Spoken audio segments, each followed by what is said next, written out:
அனைத்துலக உயிரோடை தமிழ் ILC தமிழ் உயிரோடை தமிழில் அன்பர்களே உலக நார்வல் நிகழ்ச்சி இணைந்திருக்கிறீர்கள்.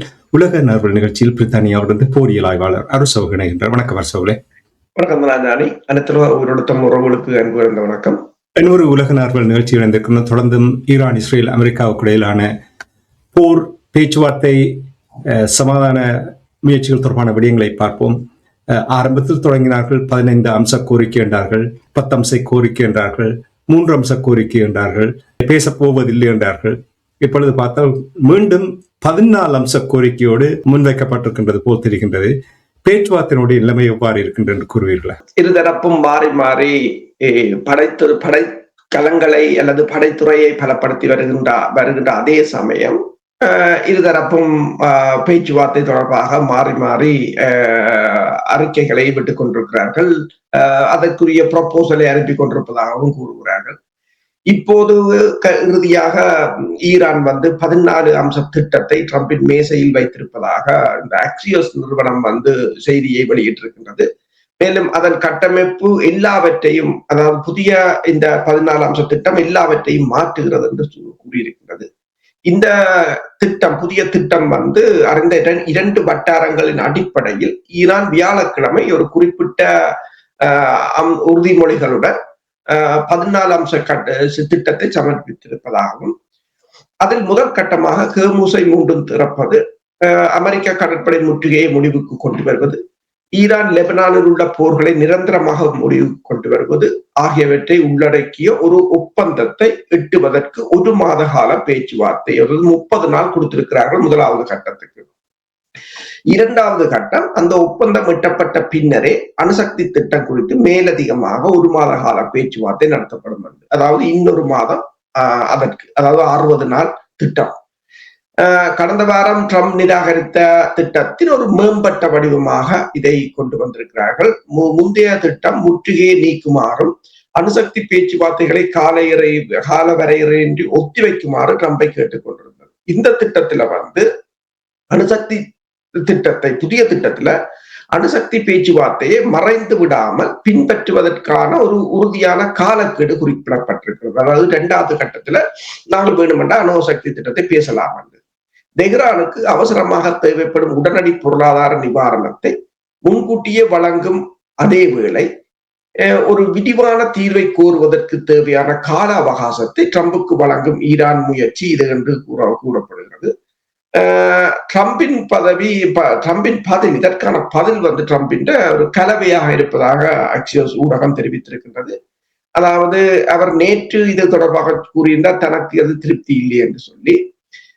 பிறகு இன்று காலை கூறியிருந்தார், அதாவது நேற்று காலை மியாமிக்கு விமானத்தில் ஏறுவதற்கு முன்பு கூறியிருந்தார், அந்த முன்மொழிவை தாங்கள் மதிப்பாய்வு செய்வதாக கூறியிருந்தார். ட்ரூத் எழுதியிருந்தார், அது ஏற்றுக்கொள்ளப்படும் என்று என்னால் கற்பனை செய்ய முடியவில்லை என்று எழுதியிருந்தார். என்று கடந்த 47 ஆண்டுகளாக மனித குலத்திற்கும் உலகுக்கும் ஈரான் செய்தவற்றுக்கு அது இன்னும் போதுமான பெரிய விலையை கொடுக்கவில்லை என்றும் எழுதியிருந்தார். அதாவது இது 1979ஆம் ஆண்டு முதல் இஸ்லாமிய குடியரசை குறிக்கும் ஒரு சொல்லாடலாகும் என்றும் அந்த ஊடகம் தெரிவித்திருக்கின்றது. பேச்சுவார்த்தையின் போது இந்த வார்த்தைகளை பயன்படுத்துவது ஒரு பரிவர்த்தனை தீர்வை விட கடுமையான தண்டனை அணுகுமுறைக்கு ட்ரம்ப் தயாராகி வருவதை காட்டுகின்றது என்றும் ஆக்சியோஸ் தெரிவித்திருக்கின்றது.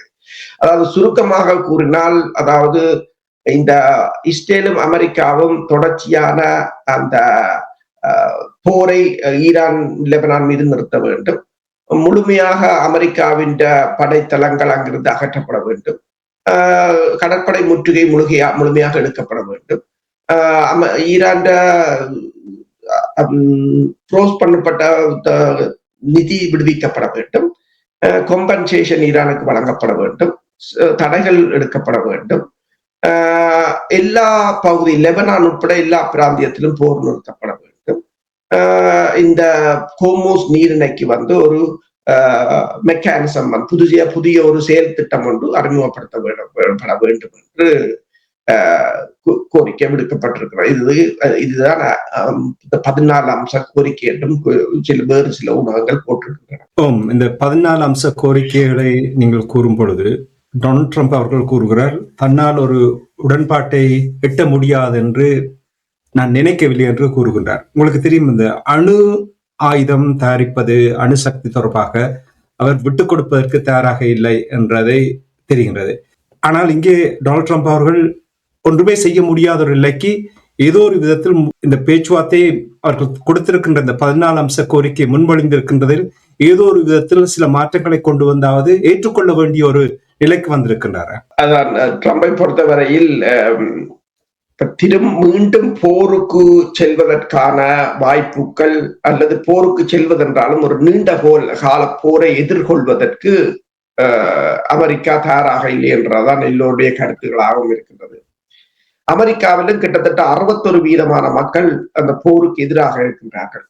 70% மக்கள் இப்போதும் அமெரிக்காவின் எண்ணெய் விலை உயர்வுக்கு ட்ரம்ப் தான் காரணம் என்று நினைக்கிறார்கள். அதில் 55% குடியரசுக் கட்சியினர். அமெரிக்காவின் எண்ணெய் விலை ஒரு கலன் $4.45 இருப்பதாகவும், ஆனால் இன்னும் செங்கடல் மூடப்படவில்லை, செங்கடல் மூடப்படாமலே இந்த விலையில் இருப்பதாகவும் பேராசிரியர் ஸ்டீவ் ஹெங்கல் தெரிவித்திருக்கிறார்.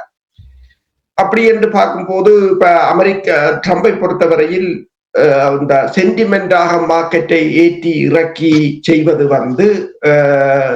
இவ்வளவு காலத்துக்கு அது இந்த ரியல் மார்க்கெட்ல வேலை செய்யும் என்றது ஒரு மிகப்பெரிய ஒரு கேள்விக்குறி. அப்ப இப்ப ஈரான் கொண்டு வந்த திட்டத்தின்படி கூட 2 மாத அவகாசம் இவர்களுக்கு இருக்கிறது. ட்ரம்ப் முதலில் கூறுகிறார் அதை தான் பரிசீலிப்பதாக, பிறகு கூறுகிறார் இல்லை தாக்க போவதாக எல்லாம் கூறுகிறார். சிலர் இதை கூறுகிறார்கள் ட்ரம்ப் ஒரு உளவியல் தாக்குதலை மேற்கொண்டு கொண்டிருக்கிறார் என்று சொல்லி. அதாவது பேச்சுவார்த்தை குழுவோடு ஒரு நல்ல முறையில் பேசுவது, ஈரானின் IRGCயோடு ஒரு கடுந்தொனியில் பேசுவது, இருதரப்புகளும் ஒரு பிளவுகளை ஏற்படுத்துவது, ஏனென்று சொன்னால் அந்த மக்கள் போராட்டத்தை ஏற்படுத்துவதில் ஏற்பட்ட தோல்வி இப்போது ஈரான் அந்த ஆட்சி பீடத்தை அகற்றுவது. நேற்று கூறியிருந்தார், ஆர் அங்க தலைவர் என்று தனக்கு தெரியாது, யாரோ ஒருவர் கூறுகிறார் இப்படி, இன்னொருவர் இன்னொன்றை கூறுகிறார், அந்த நாட்டை யார் ஆளுகிறார்கள் என்று தெரியாது, நான் கேட்டேன் நீங்களோ தலைவர் என்று சொல்லி. அப்ப ஒரு நாட்டுக்கு யாருமே தலைவராக இருக்க விரும்பாத ஒரு நாடாக ஈரான் இருக்கிறார் கூறியிருந்தார். அப்படி ஒன்றும் இல்லை. அங்க அரசு தலைவர் இருக்கிறார், நாடாளுமன்ற பேச்சாளர் இருக்கிறார், வெளிவிவகார அமைச்சர் இருக்கிறார், ஆன்மீக தலைவர் எல்லாரும் இருக்கிறார். இப்ப இது பென்டகன்ல அவர் கூறுகிறார்கள். பென்டகன்ல ஒரு டிபார்ட்மெண்ட் இருக்கு, சைக்காலஜிக்கல் வார்ஃபேர். அவர்கள் எல்லா நாடுகளிலும் அதை ஊடுருவார்கள். இந்த சமூக வலைத்தளங்கள் அது எழுதலுக்காக என்னென்று சொன்னால் முதல் அந்த அந்த நாடுகளுக்குள்ள இருக்கிற அரசியல் மட்டங்களுக்குள்ள ஒரு பிளவை ஏற்படுத்துவது. இப்ப ஹிசிங்கர் காலத்துல கூட நிக்சன் அதை அவரை கூட நிக்சன் கூட ஹிசிங்கரை ஒரு கண்காணிப்பதற்கு FBI போட்டிருந்தார் என்று சொல்லி. ஏனென்று சொன்னால் பேச்சுவார்த்தையில ஒரு தரப்பு பேசப்போற ஒரு தரப்பு எதிரின்ற கோரிக்கைக்கு சாதகமாக கதைச்சோடனே உள்ளுக்கு இருக்கிறவர்கள் அவர்களை சந்தேகப்பட வெளிக்கிட்டுகிறார்கள் என்ற ஒரு உளவியல் இருக்கின்றது. அப்ப இப்ப இது ட்ரம்ப் அவர்கள் கூறுகிறார்கள், ட்ரம்ப் உண்மையில் சில சமயங்களில் அவர் முட்டாள்தனமாக பேசவில்லை. ட்ரம்ப் அந்த பென்டகன் வடிவமைக்கப்பட்ட உளவியல் போரை நடத்துகிறது. அதாவது ஆயுத போரை நடத்தி பார்த்தார். முதல் ஜனவரி மாதம் ஒரு உள்ளக போரை ஆரம்பித்தார்கள். அது ஜனவரி 14 முடிந்து விட்டது. அது செப்டம்பர் ஆரம்பிக்கப்பட்டது. பிறகு பிப்ரவரி ஒரு ஆயுத வான் தாக்குதலை ஆரம்பித்தார்கள். அது முடியவில்லை. பிறகு முற்றுகையை கொண்டு வந்தார்கள். முற்றுகையை வைத்துக் கொண்டு இப்போது ஒரு உளவியல் போரை நடத்துகிறார்கள். அதாவது இன்றைக்கு விடிய பேச்சுவார்த்தை என்றது, நாளைக்கு இன்னொன்றை சொல்வது, பேச்சுவார்த்தையாளர்களை புகழ்வது, கலிபாஃப் நல்லாக பேசக்கூடியவர் அப்படின்னு புகழ்வது, அதே நேரம் IRGCக்கு மேல ஒரு தடையை கொண்டு வருவது, அவர்களை இப்ப இதுலையும் பாத்தீங்கன்னு சொன்னால் நான் கன்சிடர் பண்றேன்னு சொல்லி போட்டு 1979 இருந்து ஈரான் செய்ததுக்கு பே பண்ணணும். பட் நீங்கள் செய்ததுக்கு யார் பே பண்ணுவது? ஈராக்ல இருந்து, லிபியாவில இருந்து, காசாவில இருந்து, பலஸ்தீனத்திலிருந்து நீங்கள் இவ்வளவு காலம் செய்ததுக்கு யார் பே பண்றது என்ற ஒரு கேள்வி இருக்கின்றது. ஆனால் இப்ப இதுல நீங்கள் பார்த்தீர்கள் என்று சொன்னால் இதை அவர் இந்த பேச்சுவார்த்தைக்குத்தான் நீங்கள் கேட்டது போல வேற வழி இல்லை. ஆனால் அதற்குள் ஒரு உளவியல் தாக்கம் மூலம் ஈரான் உட்கட்டமைப்பு உடையுமாக இருந்தால், இந்த உளவியல் போரில் ஈரான் தப்பி பிழைக்குமாக இருந்தால் அடுத்தது ட்ரம்புக்கு பேச்சுவார்த்தைக்கு போவதை தவிர வேறு வழி இல்லை. உளவியல் ரீதியாக தாக்கங்களை ஏற்படுத்துவதற்கு மேற்கத்திய நாடுகள் ஒரு காலம் தயங்கியதில்லை. ஆனால் இங்கே டொனால்ட் ட்ரம்பை பொறுத்த மட்டும் ஒரு தரம் குறைந்தவர் அல்லது அறிவில்லாதவரை காத்திருந்து இவ்வாறு செயல்படுவது, வெளிப்படையாக செயல்படுவது போல்தான் தெரிகின்றது. சில பேராசிரியர்கள் கூறியதை நான் கேட்டிருக்கிறேன். வெளிப்படையாக கூறுகிறார், அவருக்கு புரிகின்ற தன்மையே இல்லை என்று சொல்லி ஜெஃப்ரி சக்ஸ் அவர்கள் வெளிப்படையாக கூறுகிறார். இனி இதே நேரத்தில் அரசர்கள் இப்ப இதனுடைய தாக்கத்தை இப்பொழுது நாங்கள் எல்லோரும் பார்க்க முடியாது. இதனுடைய தாக்கம் இன்னும் ஒரு 6 மாதம், 1 வருடம், 2 வருடத்துக்கு பிறகுதான் தெரியும் இதனுடைய தாக்கம் எவ்வாறு சாதாரண மக்களை தாக்க போகின்றது என்று. பொருளாதார நிலைமை மிகவும் மோசமாக இருக்கின்றது. இப்ப உங்களுக்கு தெரியும், குவைட் கூட இந்த மாசம் எண்ணெய் தயாரிப்பு ஒரு துளி எண்ணெய் கூட தயாரிக்கவில்லை என்று கூறுகிறார்கள். அப்படி என்றால் உலக சந்தையில், உலக நாடுகளில் எண்ணெய் தட்டுப்பாடு மிகவும் மோசமாக இருக்க போன்றது. இது எவ்வளவு தாக்கத்தை ஏற்படுத்தும்? பொருளாதாரம் தொடர்ச்சியாக மிக கடுமையான பாதிப்புகளை சந்தித்துக் கொண்டு வருகின்றது. குவைத்தை பொறுத்தவரையில் ஒரு நாளைக்கு 1.5 மில்லியன் பேரல்களை அதை உற்பத்தி செய்வதுண்டு. ஆனால் இந்த ஏப்ரல் மாதம் அது ஒரு பேரல் கூட ஏற்றுமதி செய்யவில்லை, உற்பத்தி செய்யவில்லை. 1990ஆம் ஆண்டு ஈராக் குவைத் மீது படையெடுத்த பிற்பாடு நடந்த மிக மோசமான நடவடிக்கை இதென்று கூறுகிறார்கள். ஆனால் ஈரான் கூறியிருக்கிறது, இந்த போர் மீண்டும் ஆரம்பித்தால் குவைத் மட்டுமில்லை, வளைகுடாவில் இருக்கிற அத்தனை நாடுகளும் 0 பேரல் ஏற்றுமதியாக மாறக்கூடிய ஒரு நிலைதான் ஏற்படும் என்று கூறியிருக்கிறது. அதே நேரம் நீங்க பாத்தீங்கன்னா இந்த ஒபேக் மாநாடு, ஒபேக் அமைப்பு இன்று மீண்டும் கூறுகிறார்கள். ஏனென்றால் UAE அதிலிருந்து வெளியேறிய நிலையில் இன்று ஒபேக் கூறுகிறது. அதில் அவர்கள் புதிய கோட்டா, ஏனென்றால் UAE வெளியேறிய பிற்பாடு புதிய கோட்டாவை அறிமுகப்படுத்த போகிறார்கள் என்று, ஒவ்வொரு நாடுகளும் எவ்வளவு எரிபொருட்களை, எவ்வளவு பேரல்களை உற்பத்தி செய்யலாம், விற்பனை செய்யலாம் என்று. அதுல எல்லா நாடுகளுக்கும் இப்போது 1,88,000 பேரல்களை அதிகளவாக உற்பத்தி செய்யறதுக்கான அனுமதியை வழங்கப் போவதாக கூறியிருக்கிறார்கள். அதே நேரம் அமெரிக்காவை பார்த்தீங்கன்னு சொன்னால், அமெரிக்காவின் தனது எண்ணெய் இருப்பு வேகமாக குறைந்து வருவதாக, அமெரிக்கா இந்த எண்ணெய் விலையை ஸ்டேபிளா வைத்திருக்கிறதுக்கு தன் மூலோபாய கையிருப்பில் இருந்து எடுத்துக் கொண்டிருப்பதாக கூறுகிறார்கள். கடந்த வாரத்தில் மூலோபாய பெட்ரோலிய இருப்பு 7.12 மில்லியன் பீப்பாய்களாக குறைந்திருக்கிறது என்றும், அதே அக்டோபர் 22ஆம் ஆண்டுக்கு பிறகு ஏற்பட்ட மிகப்பெரிய சரிவு இது என்று கூறுகிறார்கள். இது தொடர்ச்சியாக 5வது வார சரிவு என்றும், 2023க்கு பிறகு இதுவே மிக நீண்ட சரிவு என்றும் கூறியிருக்கிறார்கள். இந்த காலகட்டத்தில் மூலோபாய பெட்ரோலிய இருப்பில் உள்ள அமெரிக்க எண்ணெய் இருப்பு 17 மில்லியன் பேரல் பீப்பாய்களாக குறைந்து 398 மில்லியன் பீப்பாய்களாக வந்திருக்கிறது என்று சொல்லி கூறியிருக்கிறார்கள். கிட்டத்தட்ட இதன் உண்மையான இருப்பு அமெரிக்காவின் 780 மில்லியன் பேரல்களாக இருக்க வேண்டும். இப்போது கிட்டத்தட்ட 400 மில்லியனாக குறைந்திருக்கிறது என்று சொல்லியும், மத்திய கிழக்கிலிருந்து வரும் விநியோக இழப்பை ஈடு செய்ய வெளிநாட்டு வாங்குபவர்கள் முயற்சிப்பதால் வரலாற்றில் முதல் முறையாக மொத்த அமெரிக்க எண்ணெய் மற்றும் எரிபொருள் ஏற்றுமதி ஒரு நாளைக்கு 14 மில்லியன் பீப்பாய்களை தாண்டியுள்ள பின்னணியில் இது நிகழ்ந்திருக்கிறது என்று. கூடுதலாக கடந்த வாரத்தில் வர்த்தக கச்சா எண்ணெய் இருப்பு 6.2 மில்லியன் பீப்பாய்கள் குறைந்துள்ளது. இது பிப்ரவரி மாத தொடக்கத்துக்கு பிறகு ஏற்பட்ட மிகப்பெரிய சரிவு என்று கூறுகிறார்கள். பெட்ரோல் மற்றும் வடிகட்டப்பட்ட எரிபொருள் இருப்புகளும் முறையே 6 மில்லியன் பேரல்கள் மற்றும் 4.5 மில்லியன் பீப்பாய்கள் அளவுக்கு கடுமையாக குறைந்திருக்கின்றன. இதன் விளைவாக பெட்ரோல் இருப்பு 2014ஆம் ஆண்டிற்கு பிறகு இல்லாத அளவுக்கு மிக குறைவான அளவை கொண்டிருக்கிறது என்றும், அமெரிக்கா எண்ணெய்க்கான உலகளாவிய தேவை இதற்கு முன் எப்போதும் இல்லாத அளவுக்கு அதிகமாக உள்ளதாகவும் கூறியிருக்கிறார்கள்.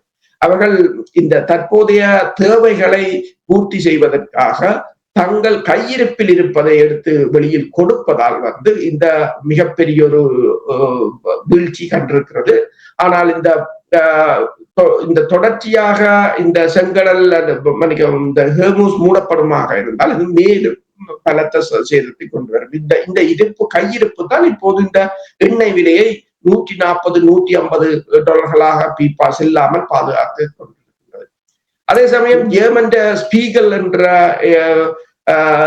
ஊடகம் தெரிவித்திருக்கிறது, ஜெர்மன் எரிசக்தி நெருக்கடி அச்சுறுத்தலை எதிர்கொள்கிறது என்று சொல்லியும், ஈரானுக்கு எதிரான போரின் விளைவுகளின் பின்னணியில் எரிவாயு மற்றும் விமான எரிபொருளுக்கான தட்டுப்பாடு ஏற்படக்கூடும் என்றும், உரங்கள் மற்றும் ஒருமுறை பயன்படுத்தப்படும் கையுறைகளுக்கும் தட்டுப்பாடு ஏற்படும் அபாயம் உள்ளது என்றும். ஏனென்றால் பிளாஸ்டிக் இந்த ஒயில் அதுக்கு தேவை, அதை தயாரிப்பதற்கு.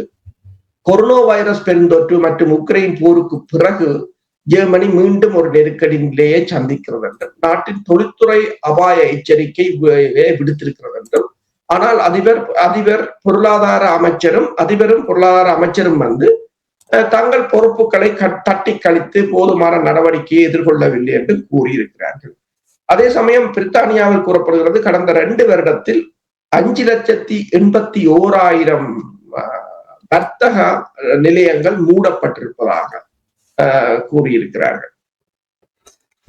இனி இந்த நிலைமையில் இருக்கிற நேரத்தில் உங்களுக்கு தெரியும், ஜெர்மனியுடைய சான்சலர் ஃபிரெட்ரிக் மெர்ஸ் அவர்கள் ஈரான் அமெரிக்காவை அவமானப்படுத்தியது என்று சொன்னது டொனால்ட் ட்ரம்ப் தாங்க முடியாது. அதனால் தான் நாங்கள் நேற்று உரையாடும் பொழுது நீங்கள் கூறியிருந்தீர்கள் 5000க்கும் மேற்பட்ட துருப்புக்களை இராணுவத்தினரை ஜெர்மனியிலிருந்து அகற்றப் போறார்கள், இன்னொரு 12 மாதங்களுக்கு மீளப்பெற போகிறார்கள் என்ற அந்த விடயத்தை நீங்கள் கூறும் பொழுது அமெரிக்கா அடிப்படையில் ஒரு வியூக ரீதியில் தோற்றுவிட்டது போல் இருக்கின்றது என்று பலர் கூறுகிறார்கள். இதே நேரத்தில் கிட்டத்தட்ட அமெரிக்கா 50 பில்லியன் செலவழித்து மீண்டும் 0 சுழியத்துக்கு வந்து நிற்கிறார்கள் என்று பேராசிரியர் கூறியிருக்கின்றார்.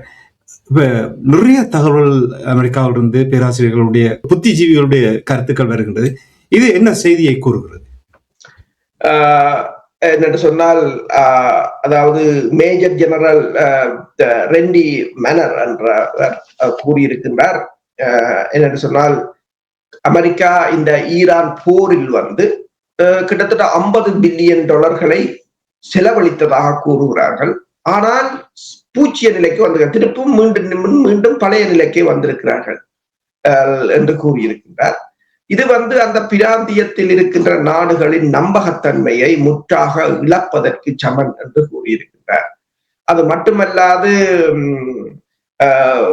இன்னொன்றையும் அவர் கூறியிருக்கிறார் என்று சொன்னால், அந்த 2 வருடங்களில் எதிர்வரும் 2 வருடங்களில்